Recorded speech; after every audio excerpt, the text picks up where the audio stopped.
India's Modi government is vindicated as Pakistan's attempt to legitimize its control over Pakistan-Occupied Kashmir may have just backfired in spectacular fashion. Islamabad's own senior official has just exposed one of its biggest strategic secrets, and it couldn't have come at a worse time. As the death toll from Pakistan's military crackdown in Pakistan-Occupied Kashmir, or PoK, has crossed 90, India's Ministry of External Affairs has also accused Islamabad of answering peaceful public anger of Kashmiris with bullets, blackouts, intimidation and repression. But now the story becomes even more extraordinary. Rana Sanaullah, a senior advisor to Pakistan's own Prime Minister Sharif, has now publicly admitted that the terror groups once trained by Pakistan to bleed India have become now a threat to Pakistan itself. Speaking on the PoK violence, Sanaullah confessed on TV, "These are the same people who we once trained as Mujahideen. We sent them to fight, and today they are hanging around our necks." Unquote. Just days ago, Pakistan's defense minister called PoK protesters Pakistan's enemies, just like India. Hindustan को दुश्मनों की सफ में देखते हैं, ये लोग भी पाकिस्तान दुश्मन हैं. So one minister says we trained them, another says they're India's people. Pakistani officials should at least decide on the script before making such public goof-ups. सवाल था कि ये आपने कश्मीरी मुजाहिदीन वाली जो बात की, आप ये मालूमात की बुनियाद पे कह रहे हैं या अंदाजा है? It seems Pakistan doesn't need any opposition party, as its own ministers and leaders are torpedoing Pakistan's own propaganda on Kashmir. But could the admission completely change the international narrative surrounding the crisis unfolding in Pakistan-occupied Kashmir? Is this why Pakistan has started blocking international media, even Qatar's Al Jazeera, which had been reporting on the PoK revolt? The Indian Foreign Ministry also dismissed reports of Pakistani military deploying just 150 howitzers along the India border, saying that Indian Army is more than capable of silencing any Pakistani misadventures as seen during Operation Sindoor, adding that we always remain vigilantly deployed. Seriously, do people believe that only 150 Pakistani howitzers can threaten even one Indian city, or can they survive the response by even one Indian Pinaka regiment? Stay with us, because we get you India's strongest condemnation yet on the PoK revolt and crisis, and the answers reveal why Islamabad's political gamble may be rapidly turning into a diplomatic disaster. With the death toll in PoK reaching as high as 90, the Indian Ministry of External Affairs spokesperson Ranveer Jaiswal accused Islamabad of trying to manufacture legitimacy through a hollow electoral exercise. Jaiswal called on the international community to hold Pakistan accountable, adding that the world should see through its hypocritical lecturing on human rights.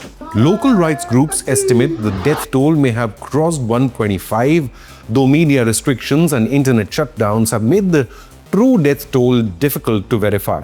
Pakistan is now banning media organizations from revealing the historic PoK revolt to the world. Islamabad has banned Qatari news media Al Jazeera's English website a day after the broadcaster ran extensive reports on Pakistan's violent crackdown and PoK's boycott of these elections. Indian Foreign Ministry under S. Jaishankar exposed Pakistani crackdown, stating, "The so-called local election in Pakistan-occupied Kashmir is a complete farce. The real situation is that of public protests and wanton killings by Pakistani forces." Our news report on India-Pakistan tensions was ranking among the top 5 in Google News videos. I am Shobit Mittal. Do subscribe to Inconnect News for the most informative news content. India has already dismissed the PoK assembly polls as a cosmetic electoral exercise meant to camouflage Pakistan's illegal occupation, reasserting that Jammu, Kashmir and Ladakh are integral parts of India. This as the government of princely state of Jammu and Kashmir legally signed the instrument of accession to join India and rejected Pakistan during partition in 1947. This is a fact even recognized by the United Nations. Today, hundreds of thousands of residents of Pakistan-occupied Kashmir are out on the streets demanding complete withdrawal of the Pakistani military. PoK residents warn against soaring inflation, rising electricity bills and soaring food prices. They accuse Pakistan of exploiting the region for political gains while ignoring the Kashmiris living under Pakistani control. The unrest in POJK has now spread beyond beyond the region, with protests reaching Islamabad and Rawalpindi. Is Pakistan heading for a split like 1971, when 93,000 Pakistani soldiers surrendered to the Indian Army, which led to the independence of Bangladesh? Is PoK next, or will it be Balochistan? Balochistan rebels are set to mark August 11th as their Independence Day from Pakistan. According to reports, due to the protests, Pakistan had to cancel polling in Kotli. The situation was even worse in PoK's capital Muzaffarabad, where polling was cancelled in 71 polling stations. Despite the death toll nearing 100, Pakistan's Defense Minister Khwaja Asif justified the use of live ammunition against unarmed Kashmiri protesters.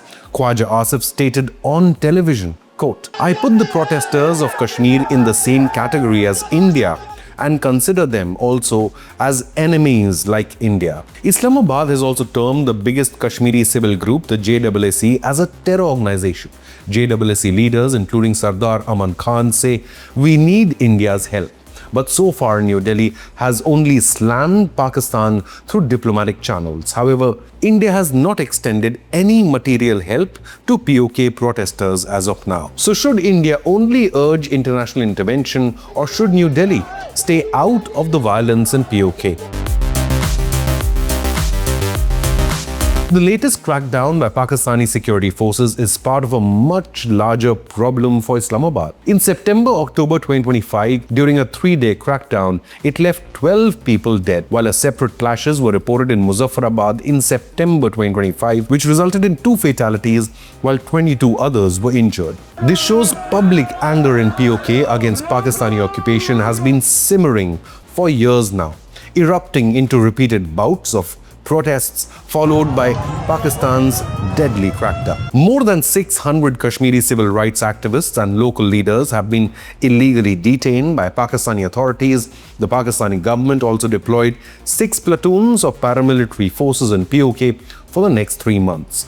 Authorities have suspended internet and mobile services, hoping that visuals of Pakistani military crackdown will not reach international media.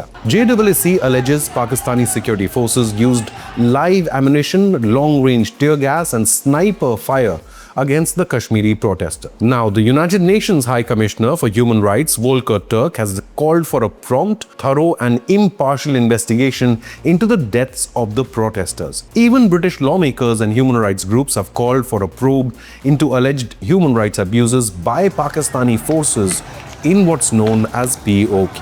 JSSC has called Pakistan's blocking of social media and ban on websites like Al Jazeera an attack on press freedom. The media crackdown extended beyond Al Jazeera, with several local and regional digital news platforms also reportedly restricted. The Committee to Protect Journalists warned of a broader deterioration in press freedom during the PoK crackdown, citing repeated internet shutdowns, restrictions on independent reporting. It warned Pakistani authorities over the alleged disappearance of 2 independent journalists who were reportedly taken from the Islamabad office by men in police uniforms on the 1st of August. The CPJ has since called for their immediate release, the restoration of internet access, and unhindered independent media coverage. But the world is watching PoK, and the calls for justice have now spread to the United Kingdom and the United States of America. In the UK, more than 50 MPs led by Imran Hussain, chair of the All-Party Parliamentary Group on Kashmir, wrote to Foreign Secretary Ed Miliband seeking clarity on the UK government's assessment of the crisis and urging the protection for British nationals and their families in PoK. Labour MP Zahra Sultana described reports of Pakistani forces using lethal force against the protesters as deeply disturbing, while Labour MP Liam Bryan called the communications blackout completely unacceptable. They demanded urgent talks with the Pakistani High Commission in London and UK Foreign Office ministers. Hundreds of British Kashmiris also marched from Speaker's Corner to the Pakistan High Commission in London in protest. Across the pond in United States, members of Jammu and Kashmir diaspora from Washington DC, Maryland and Virginia demonstrated outside the Pakistani embassy in Washington, calling for US and international intervention over the severe human rights crisis. But what do you believe? Should India only watch from the sidelines or actively support the PoK protesters? Leave a comment, hit the like button and subscribe to Inconnect News.